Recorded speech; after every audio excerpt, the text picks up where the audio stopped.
C'est avec une grande fierté que nous vous recevons à l'hôtel de ville pour cet événement marquant l'étroite collaboration entre la Sonatel et la ville de Thiès. Nous avons tenu à organiser cette cérémonie de remise des gilets et casques destinés aux conducteurs de vélo-taxi Jakarta en ces lieux et en profiter pour lancer la 4G à Thiès. Ce geste vient à son heure car les motos Jakarta ont besoin d'être encadrés pour moins de victimes et moins d'accidents, pour la sécurité simplement. C'est dans cette optique que nous avons créé la direction de la surveillance urbaine et de la citoyenneté pour promouvoir de la citoyenneté, seul garant de la sécurité de tous. Par ailleurs, cette activité est en parfaite harmonie avec le plan de développement de la ville qui érige en priorité beaucoup de projets autour de la mobilité urbaine, des technologies de l'information et de la communication et de la connectivité en général pour asseoir les bases d'un développement harmonieux et durable de la cité du Rail. Il me plaît de rappeler devant vous les innombrables efforts de la Sonatel à travers sa politique RSE et sa fondation, salut Amarat Sidibé, notre partenaire, pour accompagner les collectivités locales du Sénégal. Cette importante manifestation honore notre cité, d'autant plus qu'en tant que collectivité locale, bénéficier des outils les plus performants ne peut que rendre meilleure la gouvernance locale. Ainsi, je salue à sa juste mesure le lancement de la 4G, outil essentiel du XXIe siècle. Nous sommes effectivement en quête de connexion plus rapide et plus sécurisée pour communiquer entre nous et avec le monde. D'autant plus que Thiès, ville numérique, est une ambition que nous avons déclinée depuis notre installation et inscrite dans le plan de développement de la ville. Après la numérisation de l'état civil et la connexion aux régions de l'agence de l'informatique de l'État qui est en cours, nous envisageons une connexion des espaces publics et des différentes structures pour permettre un accès démocratisé aux outils et services qui sont devenus incontournables dans nos activités socio-économiques. La 4G sera un outil parfait pour illustrer cette ambition. Enfin, au nom de la ville et de l'ensemble des conseillers, je remercie une fois de plus la Sonatel pour cette matérialisation du partenariat public-privé au seul bénéfice des Thiessois.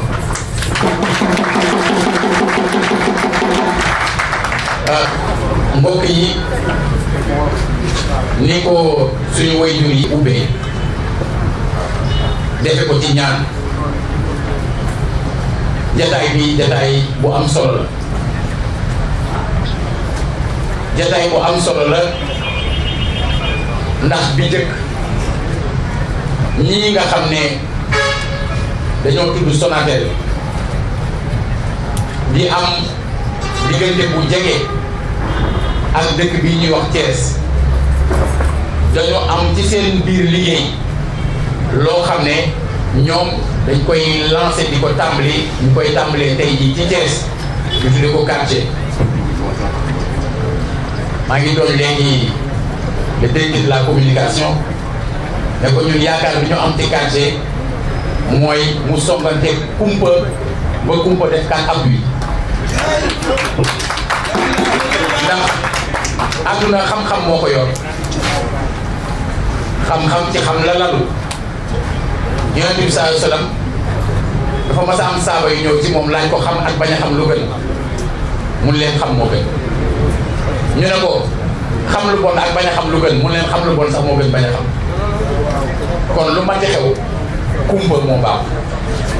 kon lépp loo xamante ni mi ngi ñëw ci di la dimbali ngay yombal joti ci xam-xam farata piir nit nag bu fekkee ni bu defee lu la neexul nga wax ko bu defee lu baax dañ koy wax waaw. donc maa leen daan tooñ bu njëkk ba ne bu ñu ma mësee am problème mu réseau rek bu ma kenn ne waaye problème mu réseau ma ne ko xam nga boo jëndee orange day am pépin ci biir ma leen pépin yi moo bëri rek du tayu ñu ko waaye tey jii li ñu andil justement c'est pour vaincre les rebelles yàlla na ko yàlla mot en tout cas Thiès am nañu mbégte lool ci li ngeen di def di ñaan mu am njeexital bu baax ba ñëpp mën ci jariñ bi ci topp ñoom ñu yëg ne am na lu ñu yitteel lool ñu dugal ci seen loxo ci loolu laa bëgg a gën a insister maa ngi leen di wax léegi ne ñoom balaa ñu ñëw fekk ne Clédor Fall bi di doomu Thiès jiite vraiment bokkoon na ci suñu partenaires yi doon ñu jàppale ci lii docteur Ndiaye aussi j'ai toujours dit que képp koo xam ne ñëw nga defar Thiès dinaa ko wax ba ñëpp dégg parce que li ma intéressé du kan moo ko def li ma intéressé mooy na am ngir waa Thiès man ko jariñoo nee nañu tepp day jur mooy jur yu rëy kon bu fekkee ne kenn ku ci nekk am na loo indi su dajaloo rek mu daal di am solo ma bëgg waxtaan ak mbokk yi nga xam ne sàmm ak jigéen ñoo leen jiite muy suñu mbokk yi dawal Jakarta wax nañ ko fi ay yooni yoon ñun dañoo ñëw fekk fi Jakarta mu dem am ampleur boo xam ne maanaam am na ñaari option yoo xam ne il faut ñu écarter benn bi mooy mënoo ko fee jëli xalaat duñ ko fee jëli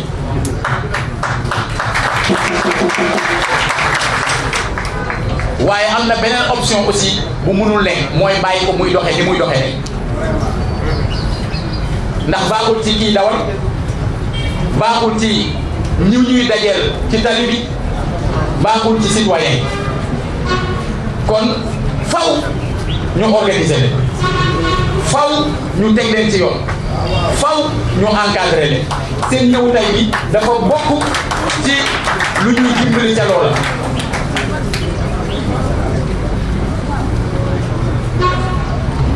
bi ñuy doog a ñëw dama leen wax lu simple dama leen ne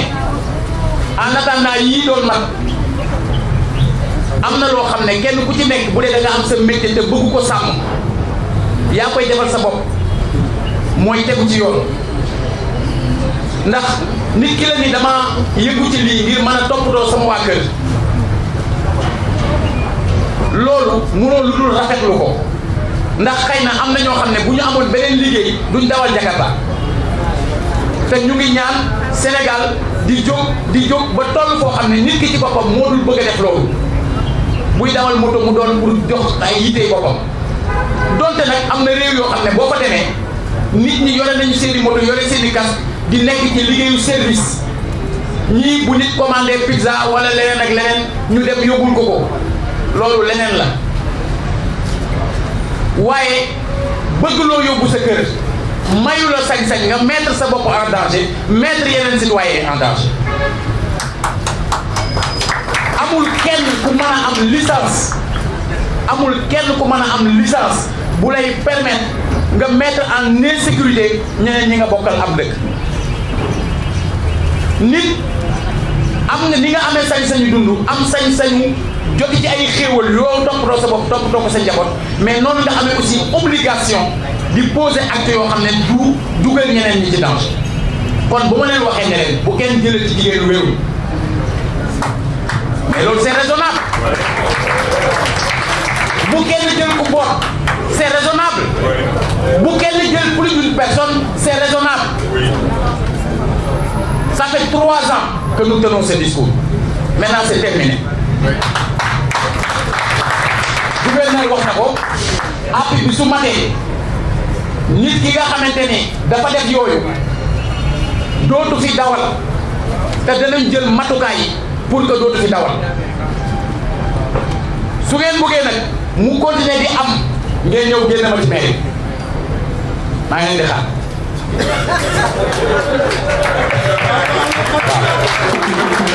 li nga xam ne li ma leen di wax lu leer la sama liggéey la te ñi nekk ci Jakarta yi xam nañu yërmande bu ma am si ñoom te da ngeen war a comprendre ne dafa am ñiy gàmmu ak ñiy ras dem ñoo leen di yàqal yéen a war a nekk suñu allié pour les extirper de cette ville waaw. parce que da ngay gis nit koo xamante ni ku normal la ku réglé amul benn yitteel lu dul toppatoo waa këram mais ñeneen ñi nga xam ne leneen la leen di yitteel ñooy yàq seen der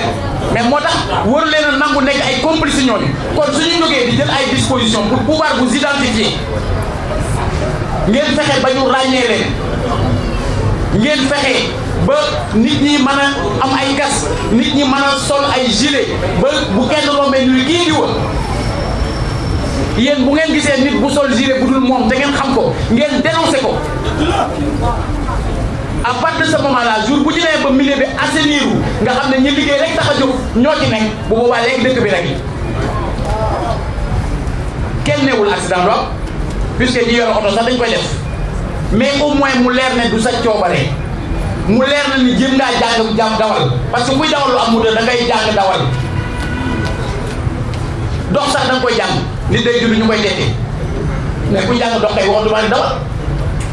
loola pour sa sécurité bopp la d'abord bis bu ne nga gis Jakarta buy doubler à droite la plupart du temps en se mettant en danger il suffit que chauffeur oto bi am benn instant d'inattention rek mu fël ko accident yu bari noonu la ñëwee nit ki day ñëw n'importe comment lay engagé woo ci Carrefour nit ki du sóor jamais kan moo am priorité.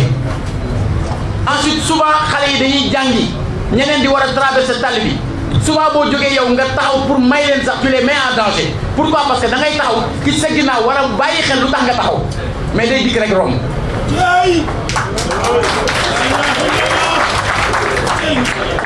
lii ñuy wax ni suñu responsabilité la mais nous tenons aussi à interpeller les parents nous sommes des parents. mais ñu ci bëri ils ont un comportement totalement irresponsable naka lay mën a amee sama njaboot jël ñetti nit boole leen ci benn Jakarta ñetti xale jàng sax jaru ko dara jaru ko parce que il suffit d'un événement malheureux pour que ci benn fan ci benn instant sa njaboot yàqu te xale yooyu defuñu dara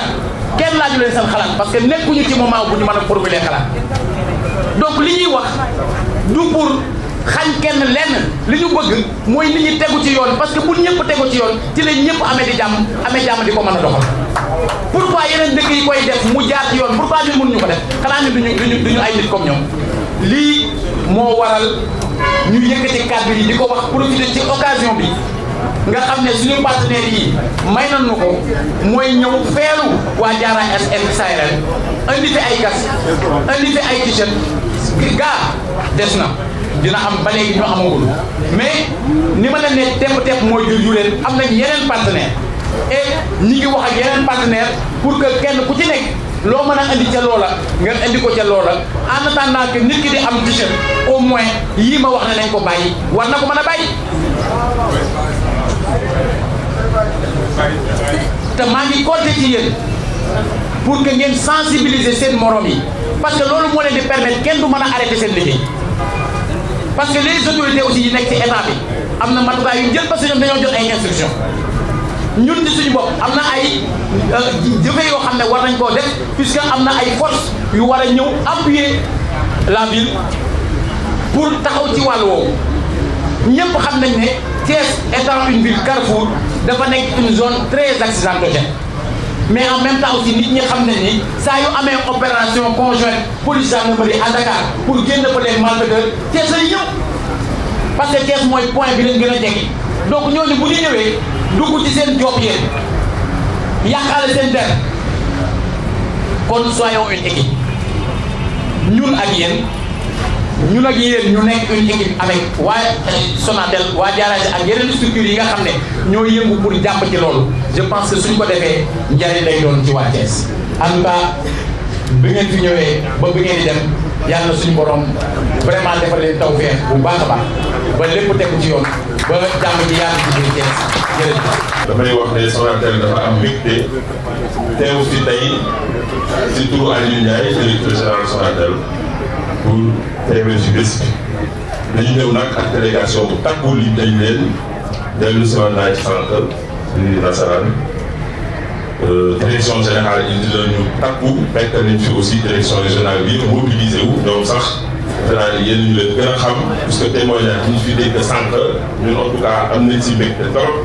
te li ñu fi dégg dal na suñu xel bu ñu delloo incha allah dañu wax directeur général et population ici seen bopp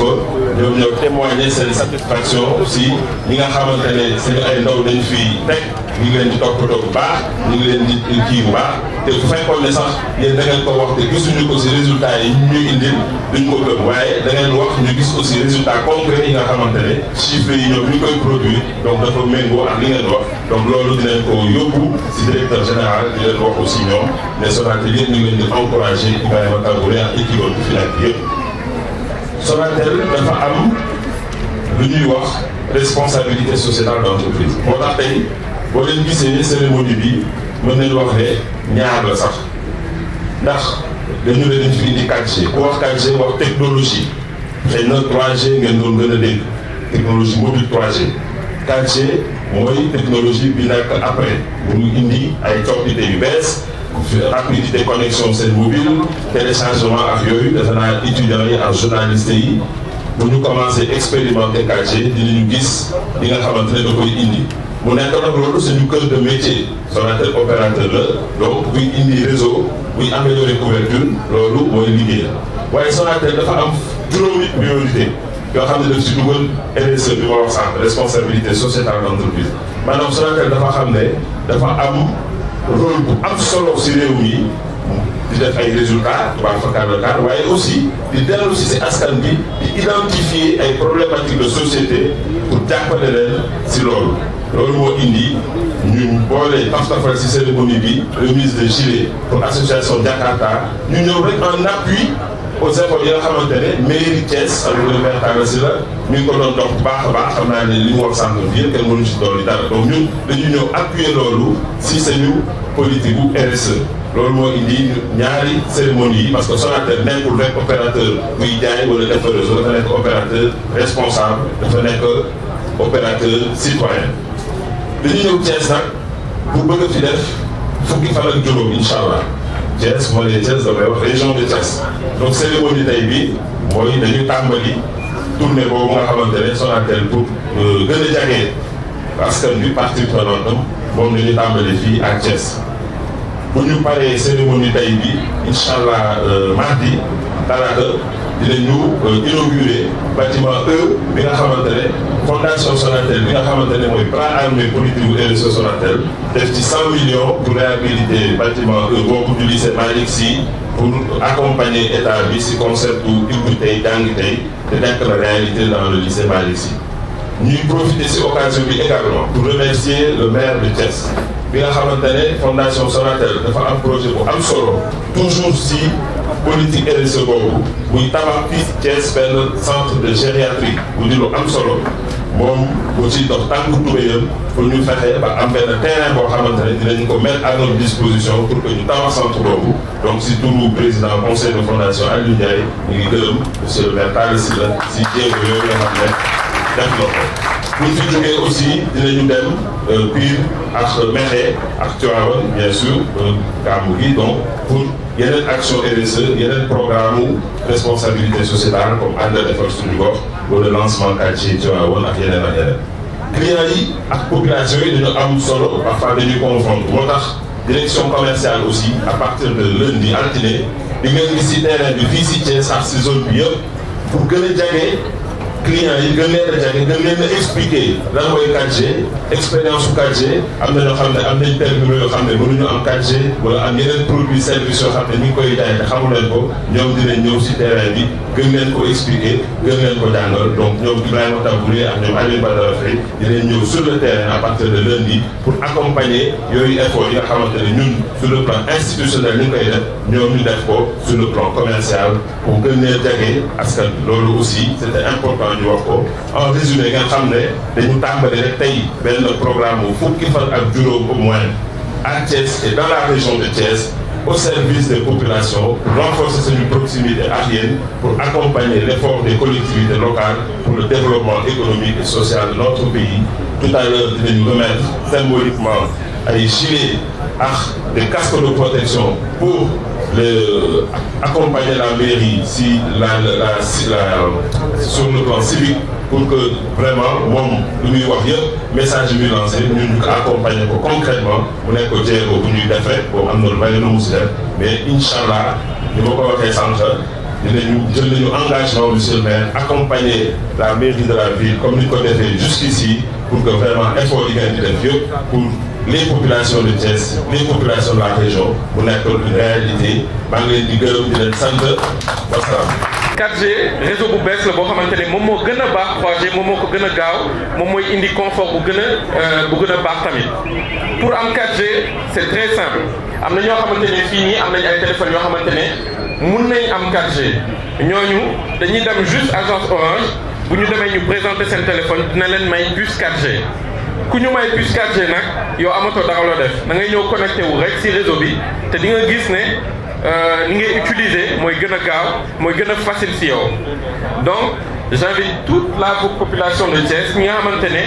bëgg nañ 4G te en plus Sonatel aujourd'hui da leen di proposer ay téléphones yoo xamante ne cher wuñu yoo xamante ne am ngeen ci 4G te am na yeneen ñu leen ci may donc je vous invite à aller voir déjà ak sama collègue yi nga xamante ne nekk nañ ci agence yi ñu won ils sont ici aussi déjà ñu mën leen won luy 4G et aussi vous aider à vous connecter rapidement merci beaucoup Sonatel vous remercie. parce que nit bu demee ba nga xam ne nii dafa am yéene ci yow dafa am noo war a mën a doxalee ak moom moo tax muy yëkkati casque yi